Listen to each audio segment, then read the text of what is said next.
गुजरात के एक छोटे से शहर में रहने वाली आर्या हमेशा से अलग थी।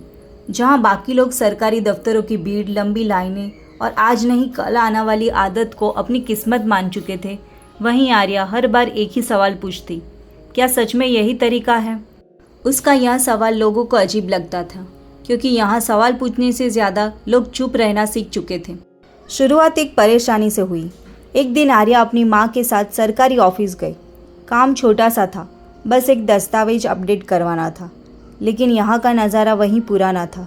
लंबी लाइन, थके हुए चेहरे और हर खिड़की के पीछे बैठा एक आदमी जो बार बार यही कह रहा था, अभी सिस्टम डाउन है, कल आना। आर्या ने धीरे से अपनी माँ से पूछा, माँ ये सिस्टम हर बार डाउन क्यों होता है? माँ ने हल्की सी मुस्कान के साथ कहा, बेटा यहाँ सिस्टम नहीं, सोच डाउन है। यह बात आर्या के दिल में बैठ गई। गुस्सा जो सोच में बदल गया। उस दिन आर्या का काम नहीं हुआ। अगले दिन फिर गई, फिर वही जवाब। तीसरे दिन जब वो लाइन में खड़ी थी, उसने देखा कि एक बुजुर्ग आदमी जिसका नाम रमेश काका थे, वो पिछले कई दिनों से रोज़ आ रहे थे। उनकी आंखों में थकान थी और उम्मीद धीरे धीरे खत्म हो रही थी। आर्या ने पूछा, काका आप हर दिन आते हो, थकते नहीं? काका हंसे और बोले, थक गया हूँ बेटी, लेकिन काम करवाना है तो सहना पड़ेगा। उस दिन पहली बार आर्या को गुस्सा आया, लेकिन ये गुस्सा किसी इंसान पर नहीं था, ये गुस्सा उस धीमी सिस्टम पर था। उस दिन घर आकर उसने सोचा, अगर सिस्टम स्लो है तो क्या मैं इसे फास्ट बना सकती हूँ? वो कोई बड़ी इंजीनियर नहीं थी, बस एक सामान्य लड़की थी जिसे मोबाइल और इंटरनेट का थोड़ा बहुत ज्ञान था।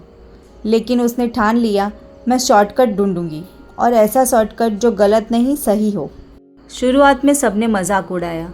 आर्या ने सबसे पहले अपने मोहल्ले के लोगों से बात की, अगर मैं ऐसा तरीका बनाऊं जिससे आपकी सरकारी काम जल्दी हो जाए तो आप इस्तेमाल करोगे?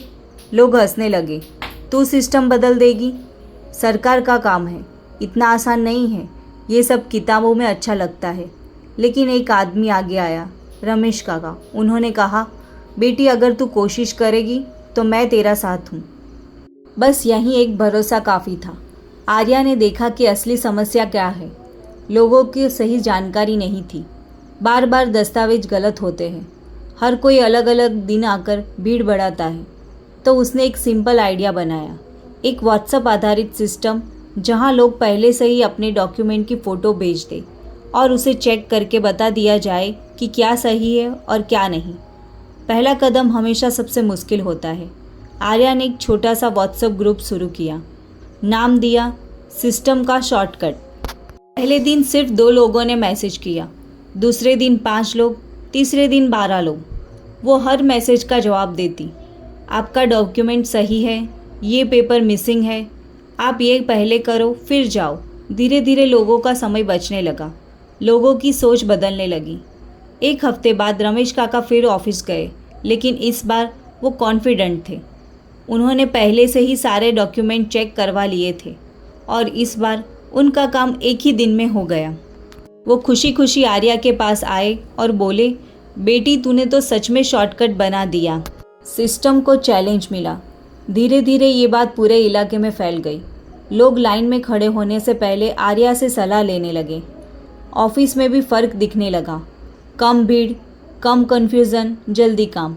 लेकिन हर बदलाव के साथ विरोध भी आते हैं। एक दिन ऑफिस के एक अधिकारी ने आर्या को बुलाया।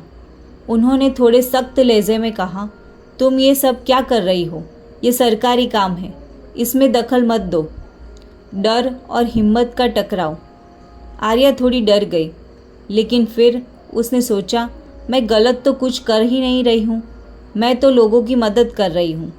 उसने धीरे से जवाब दिया, सर मैं सिर्फ लोगों को सही जानकारी दे रही हूँ ताकि आपका काम आसान हो।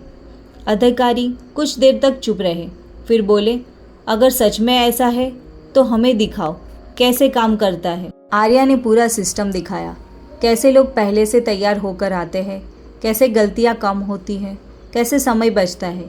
अधिकारी ने देखा कि इससे उनका काम भी आसान हो रहा है। फिर जो हुआ वो किसी ने नहीं सोचा था। उन्होंने कहा, हम इसे ऑफिशियल बना सकते हैं। कुछ महीनों में सिस्टम का शॉर्टकट एक इनिशिएटिव बन गया। एक व्हाट्सएप हेल्पलाइन, एक सिंपल वेबसाइट और कुछ वॉलंटियर्स।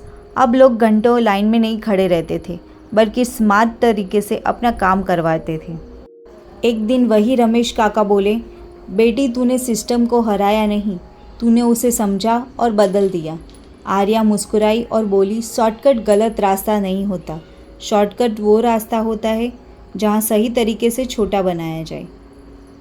इस कहानी से हमें सीख मिलती है कि समस्या से भागो मत, उसे समझो। हर सिस्टम इम्परफेक्ट होता है, लेकिन कोई ना कोई उसे बेहतर बना सकता है। बदलाव हमेशा बड़े लोगों से नहीं, छोटे कदमों से शुरू होता है।